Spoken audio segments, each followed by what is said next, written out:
Hello and नमस्कार, मैं सुरेश कुमार फिर से स्वागत करता हूं आपका अपने YouTube channel sure physics bye Suresh Kumar में। हमने पिछले जो इलेक्ट्रिसिटी के अंदर पिछले टॉपिक पढ़े थे किरचॉफ रूल्स, तो व्हीटस्टोन ब्रिज प्रिंसिपल पढ़ा था। आज हम किरचॉफ रूल के ऊपर बेस्ड कुछ क्वेश्चंस करेंगे, कुछ न्यूमेरिकल्स करेंगे और आप भी ज़्यादा से ज़्यादा क्वेश्चन प्रैक्टिस करें। तो आइए हम कुछ क्वेश्चन शुरू करते हैं। शुरू करने से पहले यदि आपको मेरी वीडियोस पसंद आ रही है तो शेयर करें, सब्सक्राइब करें, लाइक करें और बेल आइकन दबा दें ताकि आपको लेटेस्ट वीडियोस मिलती रहें।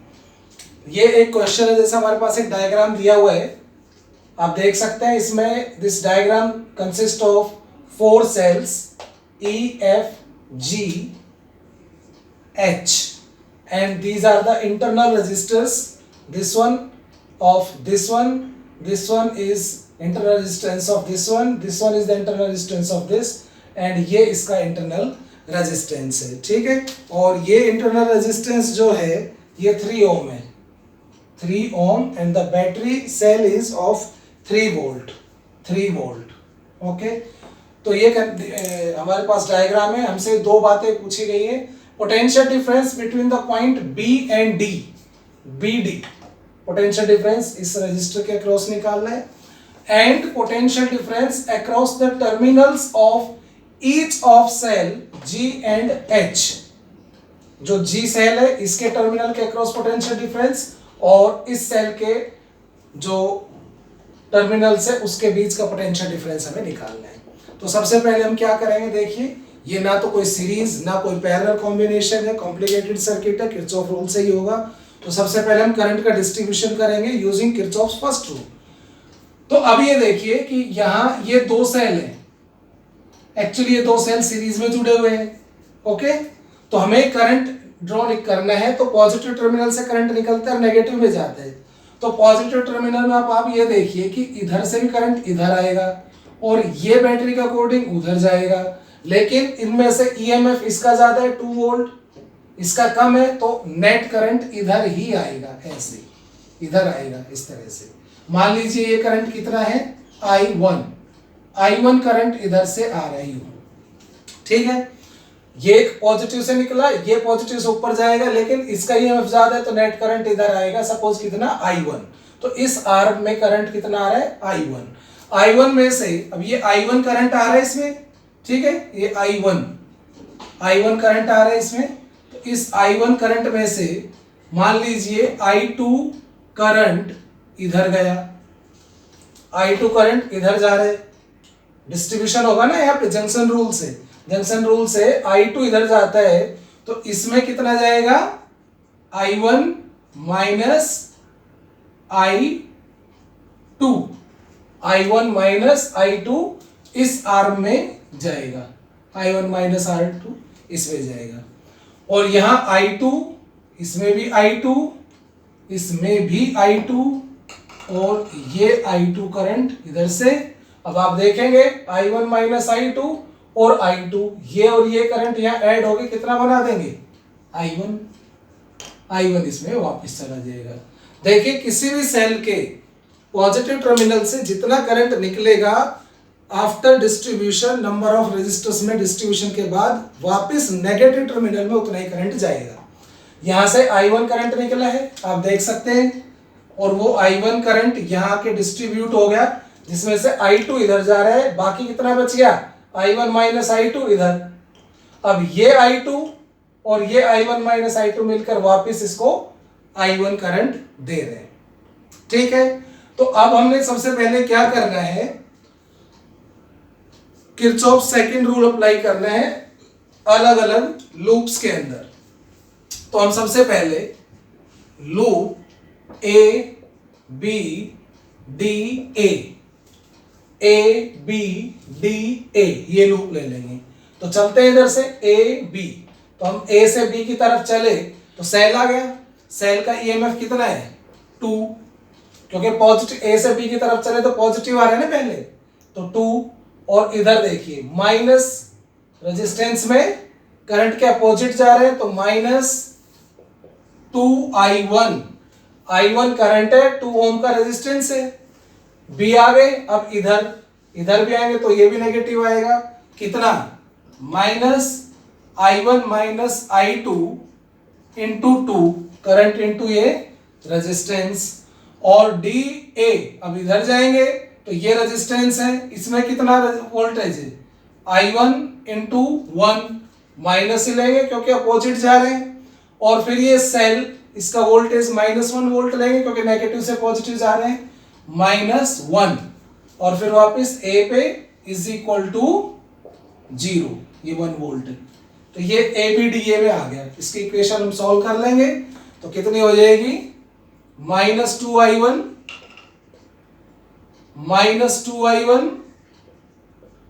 प्लस 2I2, ओके, और ये -I1 फिर से, और ये 2 और ये -1, तो +1 इज इक्वल टू 0।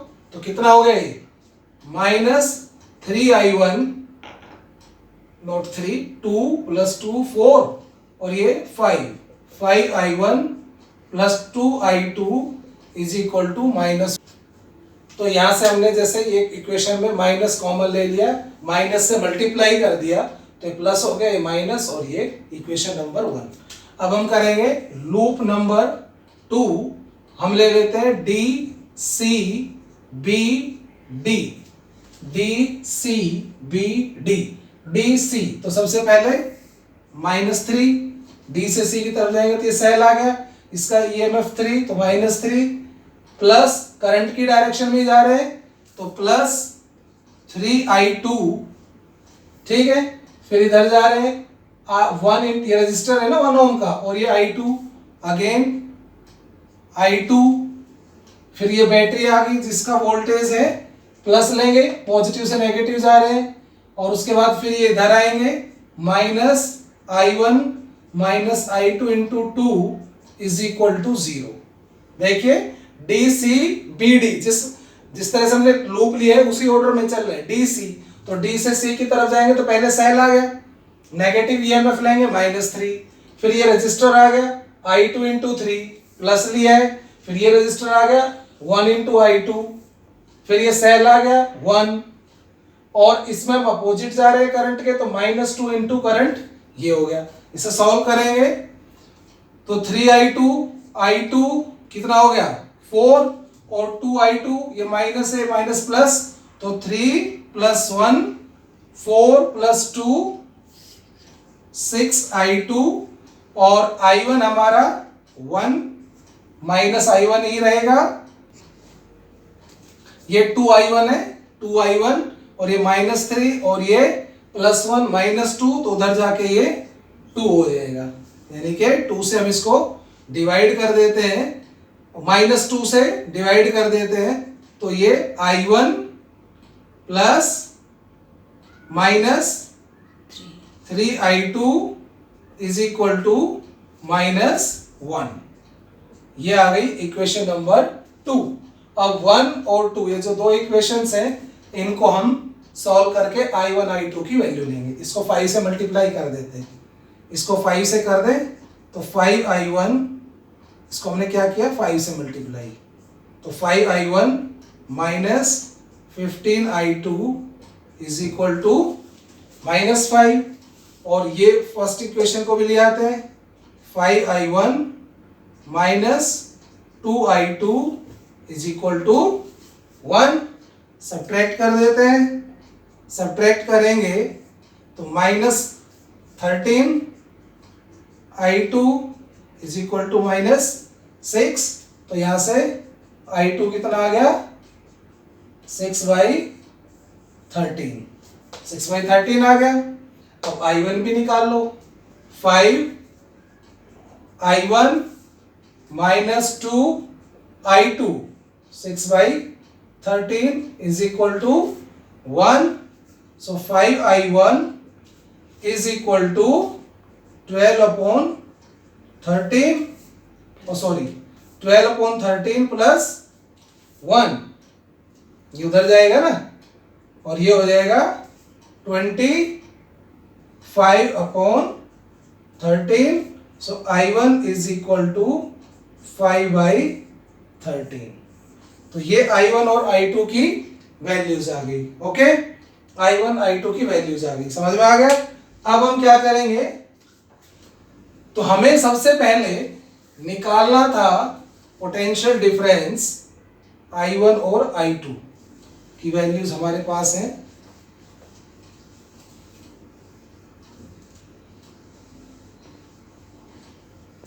तो इसके अंदर इसमें I1 माइनस I2 है। I1 माइनस I2 कितना हो गया, I1 minus I2 is 5/13 minus 6/13, तो -1/13।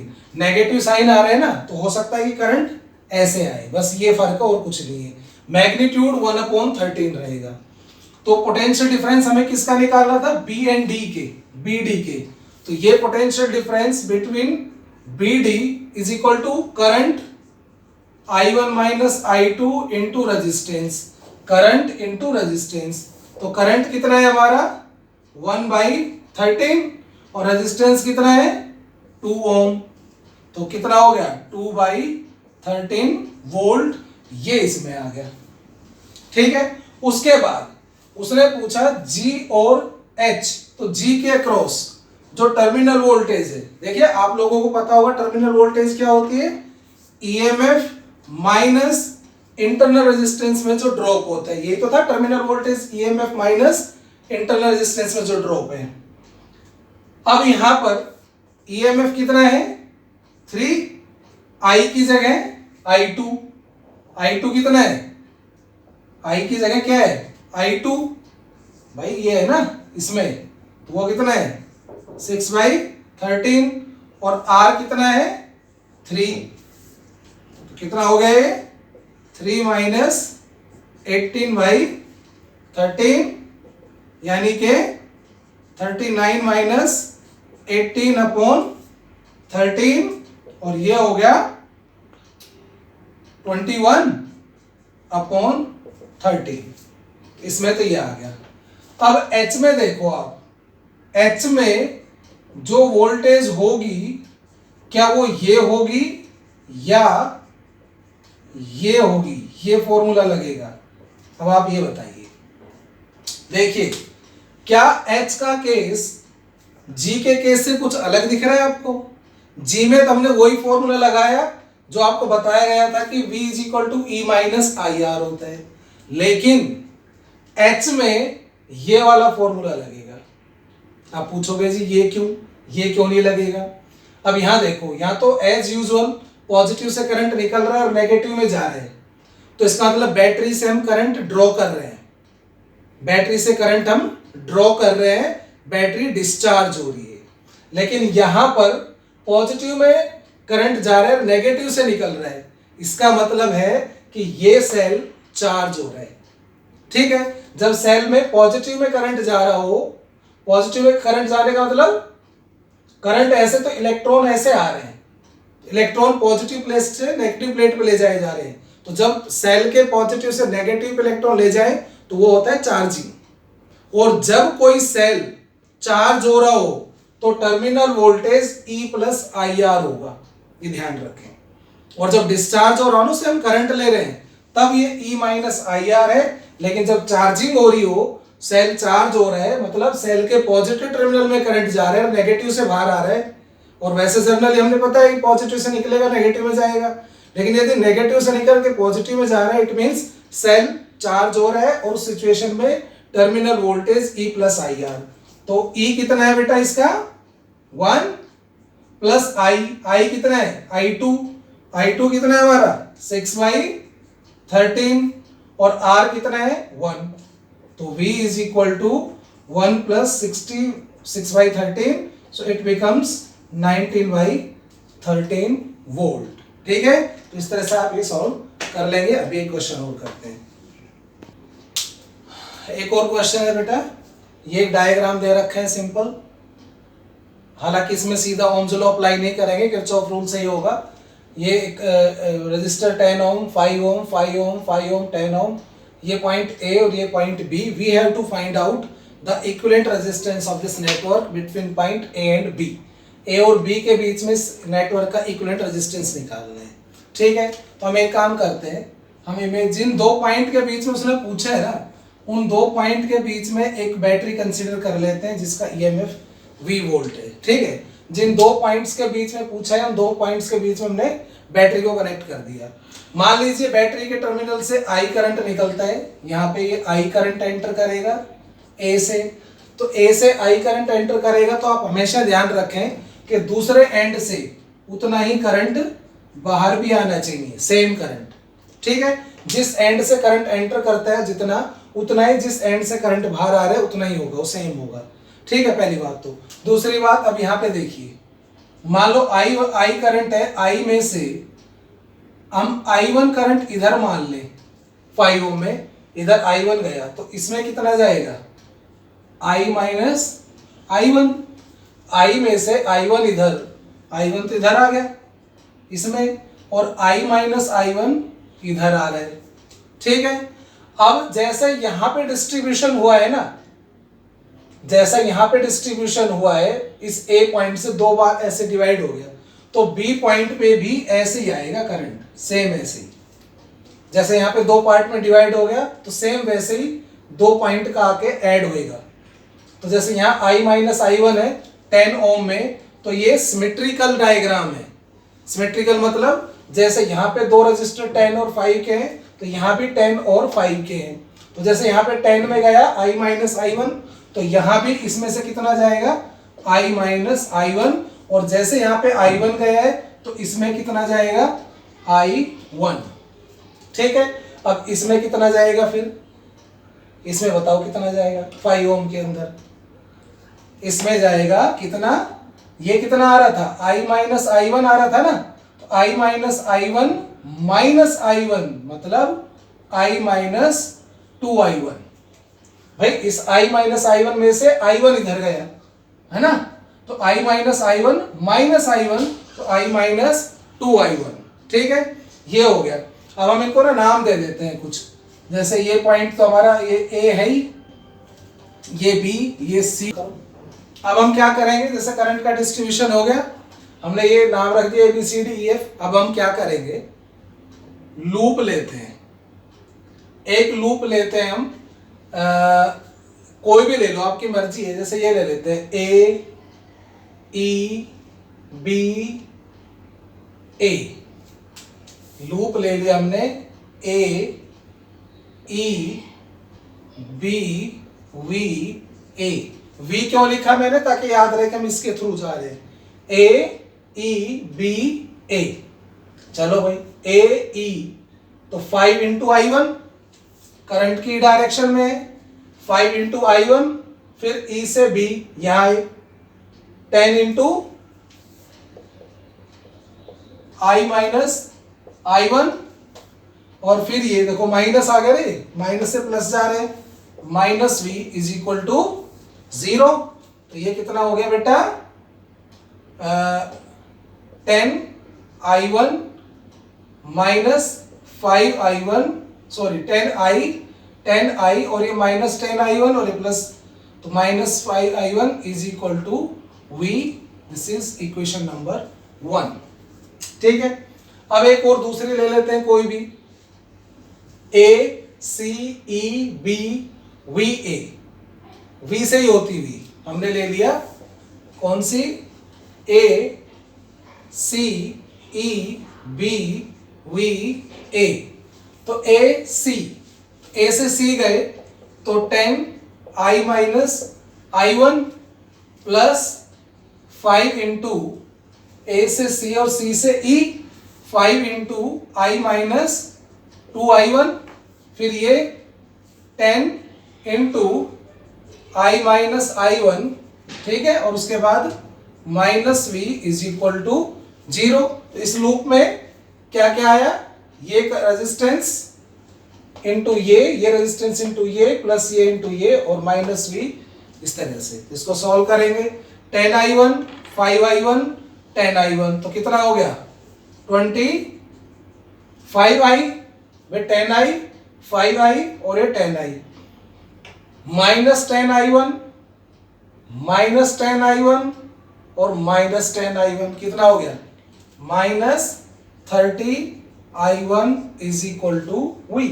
5 से डिवाइड कर देते हैं तो 5I minus 6I1 is equal to, एक काम करो इसको ये नहीं करते, इसको फिर V बाई 5 हो जाएगा, हम इसको 6 से मल्टीप्लाई करते हैं, ठीक है। मल्टीप्लाई इक्वेशन 1 बाई 6 तो 60I minus 30I1 is equal to 6V।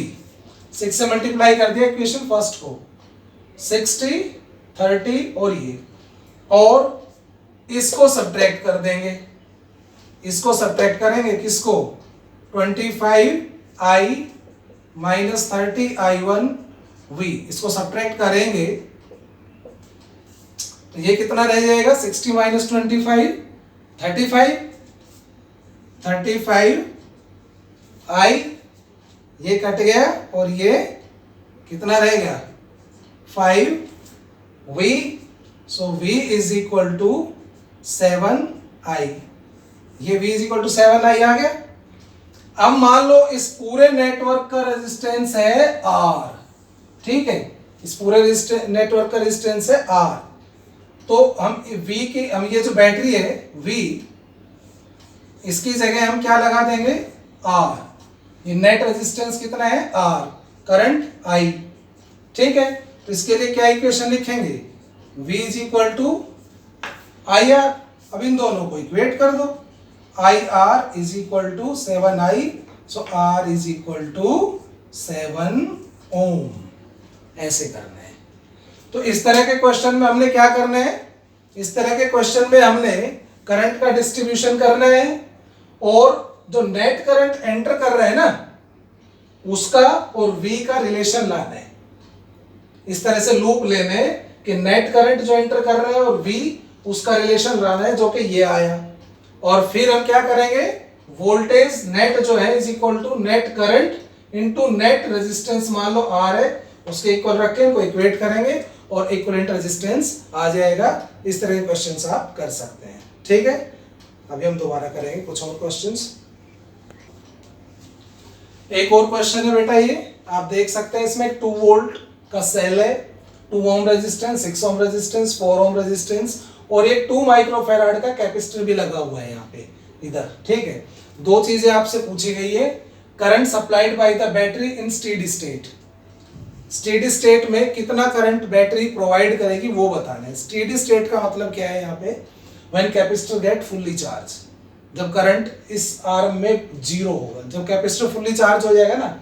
शुरू में तो क्या है कि जैसे बैटरी कोई करंट देगी उसका कुछ पार्ट इधर जाएगा और कुछ इधर जाएगा, ठीक है, और जैसे जैसे इस पे चार्ज बढ़ता जाएगा तो करंट कम होता जाएगा इसमें और इधर करंट बढ़ता जाएगा, तो तब तो स्टेडी स्टेट नहीं होगा ना। स्टेडी का मतलब है कांस्टेंट करंट, तो स्टेडी स्टेट आने पे इसमें कोई करंट नहीं जाएगा। कैपेसिटर जब फुल्ली चार्ज हो जाता है तो उसमें से कोई करंट पास नहीं होगा, तो जब स्टेडी स्टेट आ जाएगा तो कैपेसिटर क्या हो जाएगा, फुल्ली चार्ज, और इधर कोई करंट नहीं जाएगा।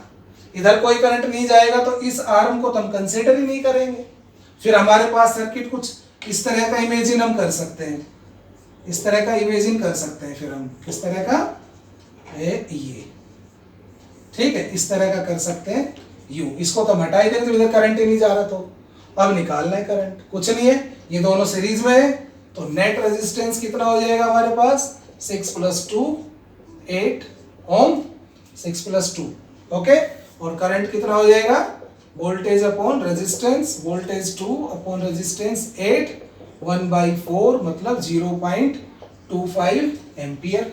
एक पार्ट हो गया, ये करंट इसमें जा रहा होगा। दूसरे पार्ट में पूछता है कि charge on the capacitor, charge कितना होगा जब इधर कोई करंट नहीं जा रहा है। तो ये आर्म इस 6 ओम रेजिस्टेंस के पैरेलल जुड़ी हुई है ना, यानी कि जो इसमें वोल्टेज है वही इसमें वोल्टेज है, तो हम इसके क्रॉस वोल्टेज निकाल लेते हैं। तो इस पहले 6 ओम में निकाल लेते हैं, 6 ओम में कितना वोल्टेज है वही इसमें है, तो 6 ओम इसके पैरेलल है, पैरेलल में वोल्टेज सेम होता है, तो इसमें कितना वोल्टेज है 6 ओम में, I इंटू आर, I कितना है 1/4 और R कितना है 6, 1/4 करंट जा रहा है ना, और R ये है, तो 2 2 जा 2 3 जा यानी कि 1.5 वोल्ट, 1.5 वोल्ट। तो ये वोल्टेज है 1.5 वोल्ट, यही है। अब क्योंकि इधर कोई करंट तो जा नहीं रहा, इसमें कोई करंट नहीं जा रहा, तो इसमें कितना पोटेंशियल ड्रॉप हुआ, 0। वह रेजिस्टेंस में तो आई आर होता है ना, तो आई तो है नहीं, तो इसमें तो कोई पोटेंशियल ड्रॉप है नहीं, तो ये 1.5 वोल्ट कहाँ ड्रॉप हो रहा है, कैपेसिटर में। तो कैपेसिटर को ये 1.5 वोल्ट किसको मिल रहा है, कैपेसिटर को, सिर्फ कैपेसिटर को, इसमें कोई ड्रॉप है नहीं। तो कैपेसिटर में चार्ज क्या होता है, CV, और C कितना है 2 माइक्रोफैराड, और वोल्टेज कितना है 1.5 वोल्ट, तो ये हो जाएगा 3 माइक्रोफैराड, ये चार्ज होगा इसके ऊपर। ठीक है, आई होप आपको न्यूमेरिकल समझ में आए होंगे। आप भी ज्यादा से ज्यादा प्रैक्टिस करें, डाउट पूछें, जो भी आपके डाउट्स हैं वो मुझे मैसेज कर दें। मैंने आपको पहले भी अपनी मेल आईडी दी थी, फिर से आपको मेल आईडी दे रहा हूं, srpv82@gmail.com। इसके ऊपर आप अपने क्वेश्चंस, अपने क्वेरीज मेरे को पोस्ट कर सकते हैं, और चैनल को सब्सक्राइब करें, लाइक करें। Thank you.